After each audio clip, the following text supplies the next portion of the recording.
Hello दोस्तों, मैं हूं आपका होस्ट एंड दोस्त निशांत और आपका स्वागत है आपके अपने चैनल डिफेंस ट्यूटर में। तो दोस्तों, आज की इस वीडियो में हम NDA complete course of chemistry के लेक्चर नंबर 62 को पढ़ेंगे और इस वीडियो में हम अपने पीरियोडिक प्रॉपर्टीज़ को स्टार्ट करने वाले हैं। इससे पहले हमने आपके जितने भी ब्लॉक्स थे, एसपीडीएफ ब्लॉक थे इस पीरियोडिक क्लासिफिकेशन ऑफ एलिमेंट में, उन सभी को कवर किया है। और साथ ही साथ हमने इससे पिछले वाले वीडियो में पीरियोडिक क्लासिफिकेशन ऑफ एलिमेंट के आपके जितने भी टाइप्स ऑफ क्लासिफिकेशन थे ये आपके पीरियोडिक टेबल्स के रिगार्डिंग, जैसे आपके Dobereiner's triad Newlands law of octave, mainly periodic table, इन सभी को कवर किया है, जो कि आप हमारे प्लेलिस्ट से देख सकते हैं। तो दोस्तों, आज की इस वीडियो में हम क्या क्या पढ़ेंगे, जस्ट अभी इसके बाद हम आपको टॉपिक जब हम बताएंगे कि हम किन किन टॉपिक को पढ़ेंगे, उसमें आपको हम बताएंगे। तो दोस्तों, आपसे पहले रिक्वेस्ट है कि जो भी हमारे नए व्यूअर्स हैं, जो भी हमारे नए बच्चे हैं इस चैनल पर देख रहे हैं, अगर वीडियो आपको अच्छा लगेगा तो वीडियो को जरूर लाइक कीजिएगा, चैनल को जरूर सब्सक्राइब कीजिएगा।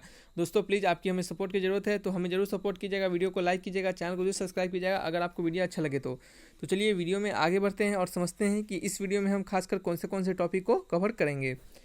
तो चलिए दोस्तों, इस वीडियो में हम आपको समझाएंगे पीरियोडिक प्रॉपर्टीज़ के बारे में कि पीरियोडिक प्रॉपर्टीज़ क्या होते हैं, और उसके बाद आपको बताएंगे पहला आपका पीरियोडिक प्रॉपर्टीज़ एटॉमिक रेडियस के बारे में।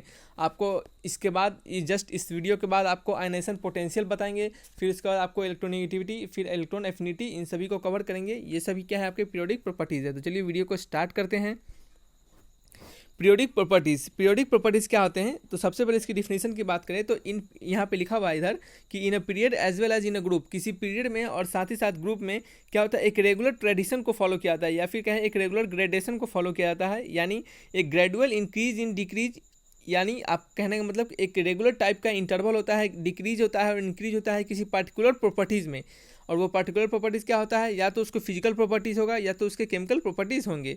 और उस क्या होते हैं, उस रेगुलर ग्रेडेशन को, यानी उस रेगुलर जो आपके पर्टिकुलर टाइप के आपको वहाँ पे देखे जाते हैं वेरिएशन, उस वेरिएशन को हम क्या कहते हैं, आपके पीरियोडिसिटी कहते हैं। और उसे हम क्या कहेंगे, उसी को हम कहते हैं पीरियोडिक प्रॉपर्टीज़। और आपको जो पीरियोडिक प्रॉपर्टीज़ आपके में जो सिलेबस में पढ़ना है वो है आपका एटॉमिक रेडियस, आयनेशन एनर्जी, और या फिर ionisation potential, electron affinity, electronegativity.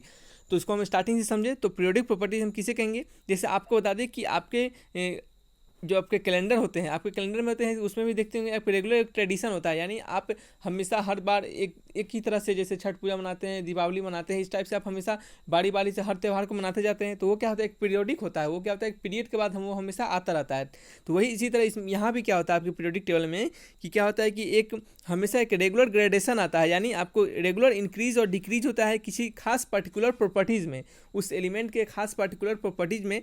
और वो प्रॉपर्टीज़ आपके फिजिकल प्रॉपर्टीज़ हो सकते हैं और केमिकल प्रॉपर्टीज़ भी हो सकते हैं। और इस ग्रेडेशन को, या फिर इस कह सकते हैं इस रेगुलर ग्रेडेशन को, रेगुलर अरेंजमेंट को हम क्या कहते हैं, पीरियोडिसिटी कहते हैं।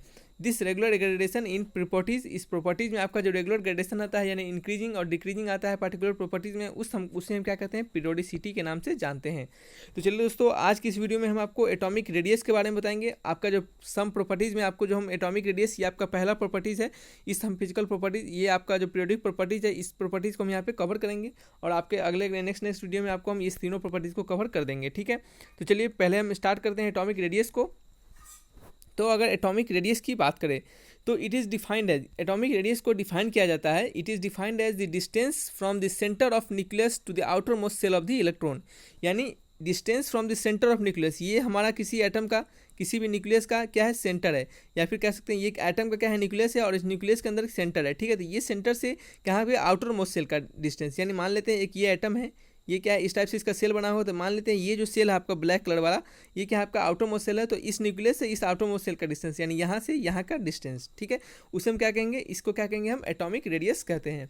तो आपको फिर से डिफिनेशन की बात करें इसकी, तो आपको इस ऐसे डिफिनेशन आपको थोड़ा मतलब आपके एग्जाम में ऑब्जेक्टिव टाइप बना के पूछा जा सकता है कि हम आपको एटॉमिक रेडियस को हम किस तरह से डिफाइन करते हैं। तो आप क्या बताइएगा कि it is defined as the distance from the centre of nucleus, distance from the centre of nucleus to the outermost shell of the electron. यानी आपके जो सेल है उसके क्या है, आउटर मोस्ट सेल, इलेक्ट्रॉन के आउटर मोस्ट सेल होगा, मान लीजिए एक सब सेल है, तो ये जो आपका आउटर मोस्ट सेल होगा, मान लीजिए ये आउटर मोस्ट सेल होगा, तो यहाँ से लेकर उस आउटर मोस्ट सेल के इलेक्ट्रॉन तक का डिस्टेंस होगा, ये हमारा क्या होगा, एटॉमिक रेडियस होगा, ठीक है।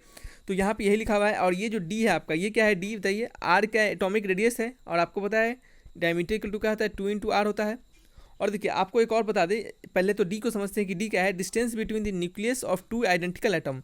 ये आपको डी बताता है distance between nucleus of two identical atom.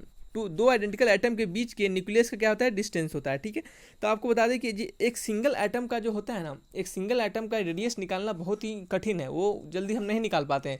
तो साइंटिस्ट क्या करते हैं कि दो एटम को क्या करते हैं, ज्वाइन करके, और क्या करते हैं, उनके दो न्यूक्लियस के बीच का डिस्टेंस आसानी से वो निकाल पाते हैं। ठीक है, एक्सपेरिमेंट के अनुसार वो उनके बीच, दोनों के बीच के न्यूक्लियस का डिस्टेंस निकाल पाते हैं।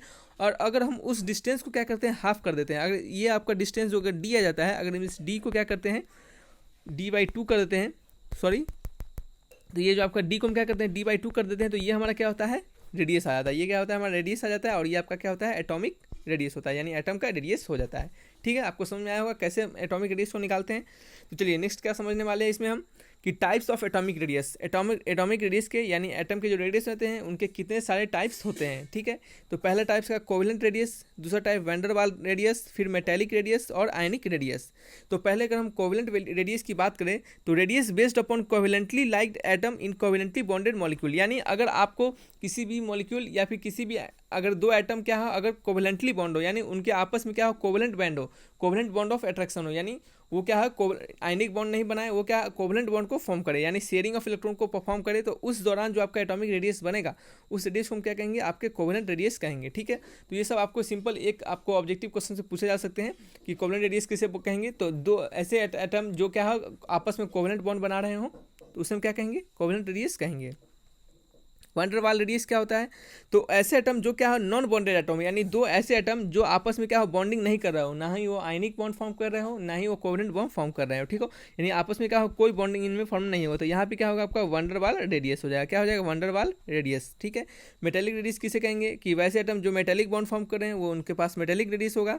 और आयनिक बॉन्ड किसे कहेंगे, वैसे बॉन्ड या फिर वैसे एटम जो क्या करें, आयनिक बॉन्ड को फॉर्म कर रहे हो। ठीक हो, आयनिक सॉलिड को बना रहे हो या फिर आयनिक बॉन्ड फॉर्म कर रहे हैं, तो उसे क्या कहेंगे, आयनिक रेडियस कहेंगे। सिंपल है, कोवेलेंट बॉन्ड फॉर्म करने वाले कोवेलेंट रेडियस, वैन डर वाल जो ऐसे एटम जो नॉन रिएक्टिंग एटम हो, यानी जो अलग अलग हो, यानी आपस में क्या करे, कोई बॉन्ड फॉर्म नहीं करे, जैसे इनर्ट गैसेस हो गया आपके। फिर क्या है, मेटेलिक रेडियस किसे कहेंगे, वैसे एटम जो क्या है मेटेलिक क्या करे, मेटेलिक बॉन्ड को फॉर्म करे। आयनिक रेडियस किसे कहेंगे, वैसे एटम जो क्या है, जो आयनिक बॉन्ड को फॉर्म करे। ठीक है, तो नेक्स्ट क्या है, यहाँ पे इसी पॉइंट को, ये जो आपको समझाया गया है यहाँ पे, इसी को यहाँ पे समराइज करके लिखा गया हुआ है। तो चलिए पढ़ते हैं इसको, क्या लिखा गया हुआ है समझते हैं, कि in case of covalent bond के केस में the radius of covalent radius, the radius is covalent radius, यानी सही बात है, आपको यही समझा रहे थे कि कोवेलेंट अगर बॉन्ड फॉर्म होता है तो क्या रेडियस होगा, आपका कोवेलेंट रेडियस होगा। और in ionic bond radius is ionic radius, अगर आयनिक बॉन्ड फॉर्म होगा, सॉरी दोस्तों, अगर आयनिक बॉन्ड फॉर्म होगा तो क्या बनेगा, आपका आयनिक रेडियस बनेगा। अगर इन एब्सेंस ऑफ बॉन्ड, यानी कोई अगर बॉन्ड फॉर्म ही ना हो, तो जो आपका रेडियस बनेगा वो वैन डर वाल रेडियस कहा जाएगा। ठीक है, समझ में आ गया होगा क्या कह रहे हैं, कोवेलेंट बॉन्ड के केस में कोवेलेंट रेडियस, आयनिक बॉन्ड के केस में आयनिक रेडियस, और आपके जो कभी बॉन्ड नहीं फॉर्म होगा तो क्या होगा, आपके जैसे नोबेल गैस क्या होते हैं, वो बॉन्ड जल्दी फॉर्म नहीं करते हैं, तो उनके केस में क्या होगा, वैन डर वाल रेडियस होता है। तो नोबेल गैस के पास क्या होता है, कौन सा रेडियस होता है, नोबेल गैस के पास वैन डर वाल रेडियस होता है। तो नोबेल गैस कौन से होते हैं बताइए, हीलियम, नियोन, आर्गन, क्रिप्टन, जेनन, और क्या होते हैं, रेडन। क्या होते हैं, जेनन और रेडन। ठीक है, तो ये सब आपके क्या होते हैं, हीलियम, नियोन, आर्गन, क्रिप्टन, जेनन, ये आपके क्या होते हैं नोबेल गैसेस होते हैं। ठीक है, तो आपको एक यहाँ पे क्या लिखा हुआ है, कि इन जनरली देखा जाता है, क्या देखा जाता है, कि आपके वैन डर वाल रेडियस होते हैं वो कोवेलेंट रेडियस से बड़े होते हैं। ठीक है, यानी वैन डर वाल radius greater than covalent radius. ठीक है, अब आप देखिए ऐसा क्या केस होता है कि आपको खुद पता होना चाहिए कि ये एक वैन डर वाल रेडियस होगा जो कि नॉन बॉन्डेड एटम के बीच में होगा। दो नॉन बॉन्डेड एटम के बीच में क्या होता है, आपका वैन डर वाल रेडियस बनता है। तो नॉन बॉन्डेड एटम होगा, तो यहाँ से आपको बताइए इनके बीच का न्यूक्लियस का डिस्टेंस क्या होगा, ज़्यादा होगा। इनके बीच का न्यूक्लियस का डिस्टेंस क्या होता है, ज़्यादा हो जाता है। ठीक है, और अगर इनको हाफ करते हैं तो क्या होता है, इनसे क्या होता है, आपका ज़्यादा डिस्टेंस क्या होता है, कोवेलेंट रेडियस से ज़्यादा डिस्टेंस मिलता है। कैसे मिलता है, अगर आपको कोवेलेंट रेडियस की बात करें तो कोवेलेंट रेडियस कैसे फॉर्म होता है, सबसे पहले बताइए कोवेलेंट बॉन्ड कैसे फॉर्म होता है, ये आपको समझाने के लिए बता रहे हैं। वैसे तो बहुत सारी चीज़ें को रटवा देते हैं, लेकिन हम आपको समझा रहे हैं कि कैसे याद करिएगा, कि याद रहे आपको।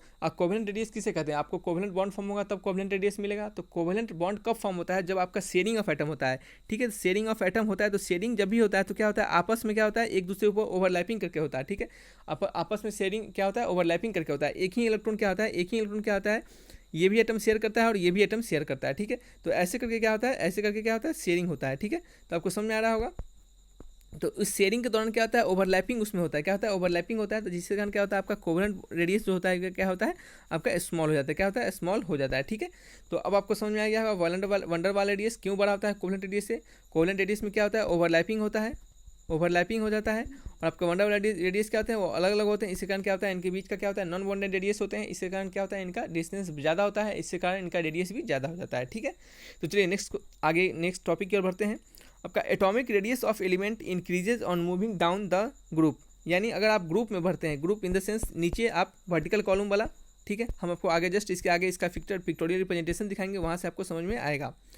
तो atomic radius of element increases on moving down the group due to increase in number of cells by a factor on 1 which reduces effective nuclear charge। यानी आपको अगर एक लाइन में समझाएं तो आप क्या समझेंगे कि अगर आप ग्रुप में बढ़ते हैं, अगर आप ग्रुप में जाते हैं, ऐसे ऐसे ग्रुप जो आपका होता है, अगर आप किसी ग्रुप में जाते हैं तो आपका क्या होगा, ऊपर से नीचे अगर ग्रुप में जाते हैं तो क्या होगा, आपका एटॉमिक रेडियस क्या होगा, यहाँ से देखिए एटॉमिक रेडियस इंक्रीजेज होगा। क्यों इंक्रीज होगा, तो सबसे पहले आप जान लीजिए कि इंक्रीज होने का कारण होता है कि आप जैसे जैसे ग्रुप में जाते हैं तो आपका नंबर ऑफ सेल्स बढ़ता जाता है। तो जी इसका एक पिक्टोरियल रिप्रेजेंटेशन दिखाते हैं कि आप अगर एटॉमिक रेडियस क्या होता है, इंक्रीज करता है ग्रुप में। कैसे इंक्रीज करता है, देखिए आप इस ग्रुप में हैं तो आपका क्या है, आपको यहाँ पे आपका इनका जो आपका पीरियड होता है, ये पीरियड जो आपका होता है ऐसे ये जो हॉरिजॉन्टल रोज होता है, ये पीरियड होता है, आपको पता होना चाहिए ये क्या होता है, पीरियड होता है। और हम आपको ये सब अच्छे से बताए हुए हैं आपके पीरियोडिक टेबल जब हमको समझा रहे थे उस समय आपको बताया था कि पीरियड में क्या होते हैं, आपके इलेक्ट्रॉनिक कन्फिगरेशन समझा रहे थे उस समय भी हमने इसको बताया था कि पीरियड में क्या होते हैं कि नंबर ऑफ सेल्स क्या होता है, नंबर ऑफ सेल्स इंक्रीज करता चला आता है। यानी जैसे मान लेते हैं एक न्यूक्लियस है, ये एक न्यूक्लियस है और यहाँ क्या होता है, नंबर ऑफ सेल्स है। ठीक है, तो पहले वाले में क्या है, पहले वाले मानते हैं क्या है, पहला सेल्स है। ठीक है, तो यहाँ से यहाँ तक का रेडियस लेंगे। ठीक, फिर दूसरे वाले में क्या होगा, जब हम इस पीरियड के लिए बात करें, दूसरे पीरियड की, तो क्या करें, एक रेडियस बढ़ गया। ठीक है, सॉरी एक सेल्स बढ़ गया, तो अब रेडियस क्या होगा, यहाँ से यहाँ हो गया, देखें रेडियस बढ़ गया। फिर तीसरे पीरियड की अगर बात करें तो फिर एक सेल्स बढ़ गया। ठीक है, अब रेडियस क्या होगा, यहाँ से यहाँ तक का होगा, तो फिर क्या हो गया, रेडियस फिर बढ़ गया। ठीक है, ये आर हो गया, ये R1 R' हो गया, ये R" हो गया। ठीक है, अगर इसी तरह चौथे पीरियड की बात करें तो फिर एक और आपका पीरियड सेल बढ़ गया, एक्स्ट्रा आपका आउटर सेल बढ़ गया, तो फिर यहाँ से रेडियस बढ़ गया। तो यही यहाँ पे होता है, क्या होता है, जैसे जैसे अगर आप ऊपर से नीचे जाते हैं ग्रुप्स में तो आपका एक्स्ट्रा एक पीरियड बढ़ता चला जाता है, एक्स्ट्रा एक क्या होता है, उसमें सेल्स ऐड होता चला जाता है। इसके कारण क्या होता है, साइज क्या होता है, आपके रेडियस, एटम का रेडियस क्या होता है, उसका साइज क्या होता है, बड़ा हो जाता है और इसके कारण उसका रेडियस भी क्या हो जाता है, इंक्रीज कर जाता है। तो आपको क्या याद रखना है, इससे आपको ऑब्जेक्टिव क्वेश्चन पूछते हैं। कैसे पूछते हैं, आपके एग्जाम में क्वेश्चन पूछे जाते हैं कि atomic radius when we go from top to bottom, यानी टॉप टू बॉटम कहने का मतलब ऊपर से नीचे अगर आए, top to bottom in period, sorry in groups, तो आपका क्या होगा, if the even we grow from top to bottom in a groups then our atomic radius is increases, decreases, neither increases not decreases, none of this, तो आप क्या लगेगा, increases. ठीक है, नेक्स्ट क्या हमारा कि atomic radius element decreases on moving left to right in a period. यानी अगर आप लेफ्ट टू राइट जाते हैं तो एटॉमिक रेडियस क्या होता है, इसे इरेज कर देते हैं इन सभी को। ठीक है, अगर आप नेक्स्ट पॉइंट क्या कहा जा रहा है बताइए, अगर आप लेफ्ट टू राइट जाते हैं, लेफ्ट टू राइट अगर आप क्या करते हैं, लेफ्ट टू राइट जाते हैं, यानी यहाँ से इधर जाते हैं, क्या करते हैं, इन पीरियड्स में तो आपका क्या होता है, एटॉमिक रेडियस क्या होता है, डिक्रीज कर जाता है। क्यों हो जाता है, क्या होता है, आपका डिक्रीज कर जाता है, atomic radius decreases from left to right. ठीक है, तो अब क्या डिक्रीज कर जाता है, क्यों डिक्रीज कर जाता है, इसका रीजन हम समझते हैं। देखिए ये रीजन्स आपको ज़्यादा इंपॉर्टेंस नहीं होगा। ठीक है, आपके लिए रीजन्स तो उतना इंपॉर्टेंस नहीं है जहाँ तक हमें पता है, क्योंकि आपको ज़्यादातर रीजन से क्वेश्चन उतना नहीं आते हैं, लेकिन फिर भी आपको रीजन्स इसके लिए बताए जा रहे हैं ताकि आपको अच्छे से याद रख सके, उसको आपको रटना ना पड़े। ठीक है, और लेकिन आपका क्या होता है, अगर क्वेश्चन को थोड़ा अच्छा बनाना पड़ेगा तो वो क्या करता है, रीजन्स भी पूछ सकता है। ठीक है, तो चलिए इसमें क्या होता है, आपका लेफ्ट टू राइट जाने से क्या होता है, एटॉमिक रेडियस डिक्रीज कर जाता है। क्यों डिक्रीज कर जाता है, क्योंकि क्या होता है, due to increase in effective, sorry दोस्तों, क्या होता है, due to increase in effective nuclear charges. क्या होता है, due to increase in effective nuclear charges, यानी आपका जो इफेक्टिव न्यूक्लियर चार्ज होता है वो क्या हो जाता है, इंक्रीज कर जाता है फ्रॉम लेफ्ट टू राइट। अब देखिए आप समझते हैं कि इफेक्टिव न्यूक्लियर चार्जेस क्या होता है। ठीक है, तो इफेक्टिव न्यूक्लियर चार्जेस को अगर हम समझे तो सिंपल भाषा में समझे तो आपका न्यूक्लियर चार्जेस क्या होता है कि अट्रैक्शन ऑफ न्यूक्लियस का अट्रैक्शन, ये न्यूक्लियस आपका एन न्यूक्लियस है, attraction of nucleus towards outermost shell, यानी इस न्यूक्लियस का attraction towards outermost shell के टुवार्ड्स जो इसका अट्रैक्शन होता है, attraction of nucleus towards outermost shell के जो इलेक्ट्रॉन होता है, आउटर मोस्ट सेल पे जो इलेक्ट्रॉन प्रेजेंट होगा, इसका अट्रैक्शन न्यूक्लियस के टुवार्ड्स जो होता है उसी को हम क्या कहते हैं, न्यूक्लियर चार्ज। ठीक है, तो देखिए हम आपको nuclear charge, effective nuclear charge, ये अच्छे से अपने हम पिछले वाले जो हम आपके पीरियोडिक प्रॉपर्टीज ऑफ एलिमेंट्स हैं, इन सभी के जो आप स्टार्टिंग के लेक्चर पढ़िएगा उस समय आप इन सभी चीज़ों के स्टार्टिंग 1-2 लेक्चर में शायद, उसके बाद हम इन सभी चीज़ों को इफेक्टिव न्यूक्लियर चार्जेस को अच्छे से हमने बताया है। ठीक है, तो वहाँ से आप और अच्छे से जाके सीख सकते हैं। तो यहाँ क्या है आपका कि इफेक्टिव न्यूक्लियर चार्ज, सिंपल आपको यहाँ रीजन दे रहे हैं।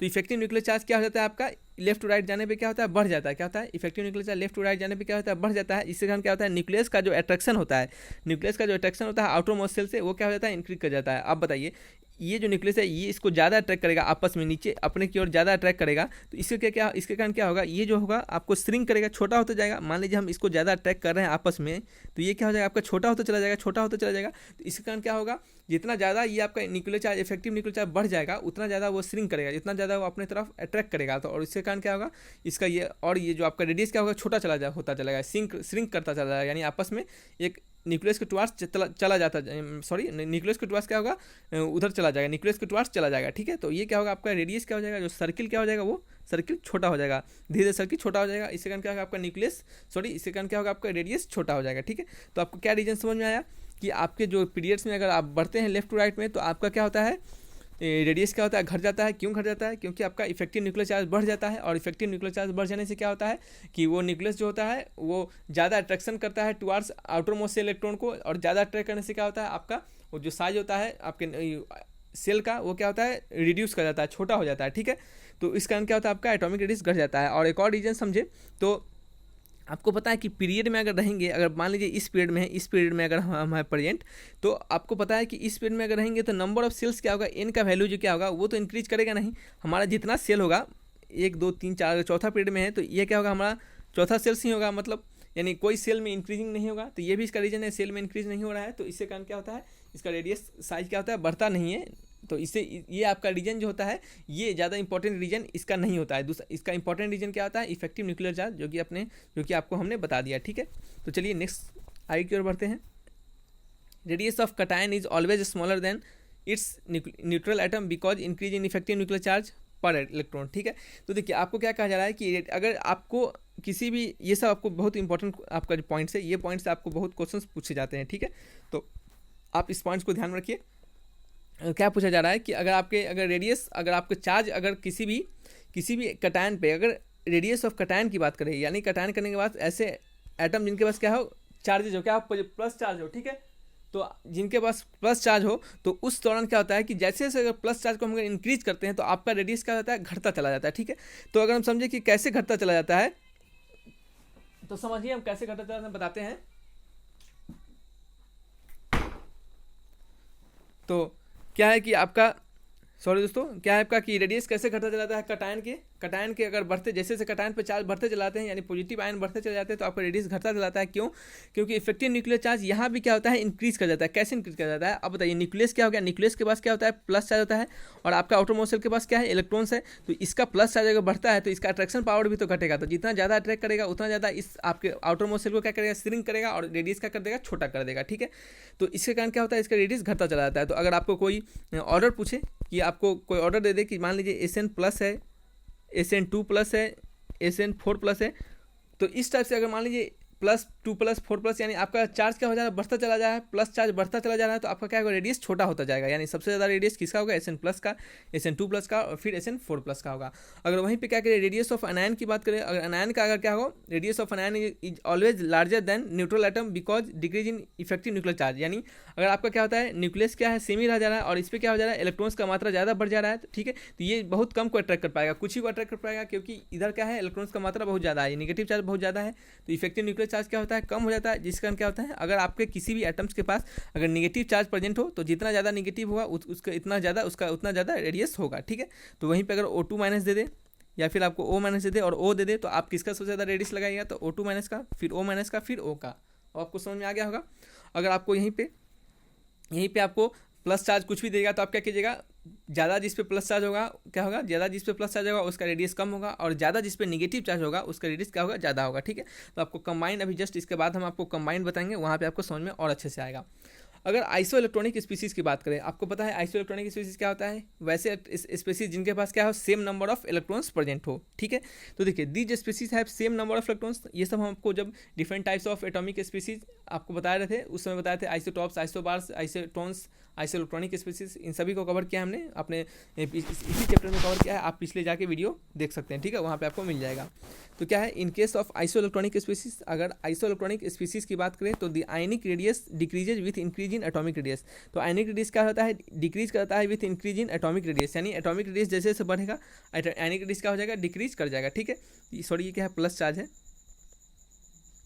ठीक है, थोड़ा छूट गया है, तो चलिए क्या हो गया, तो जैसे जैसे आपका आयनिक रेडियस बढ़ेगा तो क्या होगा, आपका आपका क्या होगा, ये एटॉमिक रेडियस क्या करेगा आपका, डिक्रीज कर जाएगा। यानी अगर आयनिक रेडियस क्या हो जाएगा, डिक्रीज कर जाएगा विथ, आयनिक रेडियस क्या होता है, सॉरी आयनिक रेडियस, हाँ चलिए आयनिक रेडियस क्या होगा आपका, डिक्रीज कर जाएगा with increase in atomic number. आपका जैसे से आइसो, ये कब होगा आपका, जब आइसो इलेक्ट्रॉनिक स्पीसीज की बात करेंगे, यानी ऐसे स्पीसीज जिनके पास क्या सेम नंबर ऑफ इलेक्ट्रॉन्स होगा, तो उस केस में क्या करेंगे कि हम किसका सबसे ज़्यादा एटॉमिक रेडियस लिखेंगे, जिनका क्या हो, जिनका एटॉमिक नंबर क्या हो, कम हो, उनका क्या होगा, सबसे ज़्यादा एटॉमिक रेडियस होगा। तो इस पॉइंट को भी आप याद कर सकते हैं। नहीं तो आप क्या कीजिए, इसको अगर इस पॉइंट को भूल भी जाते हैं तो मेरा आपका जो यहाँ पे सिखाया गया था, ये इस दोनों पॉइंट में जो आपको हम एक ट्रिक सिखाए थे, या फिर कह सकते हैं आपको ये दोनों पॉइंट में जो आपको कंसेप्ट सिखाए थे, उस कंसेप्ट का आप यहाँ पे उपयोग कीजिए। कैसे उपयोग कीजिएगा, तो सबसे पहले आपको बता दें कि ये जो आपका O2- है, F- है, Na+ है, Mg2+ है, ये क्या है आपके आइसोइलेक्ट्रॉनिक स्पीसीज है। कैसे है, अगर ऑक्सीजन की बात करें, ठीक है, अगर ऑक्सीजन की बात करें तो ऑक्सीजन पे क्या है, इसका एटॉमिक नंबर क्या होता है 8, और उस पर क्या है 2 इलेक्ट्रॉन है, तो 8 + 2 कितना हो गया, 10 हो गया। तो इसका के पास कितना इलेक्ट्रॉन हो गया, 10,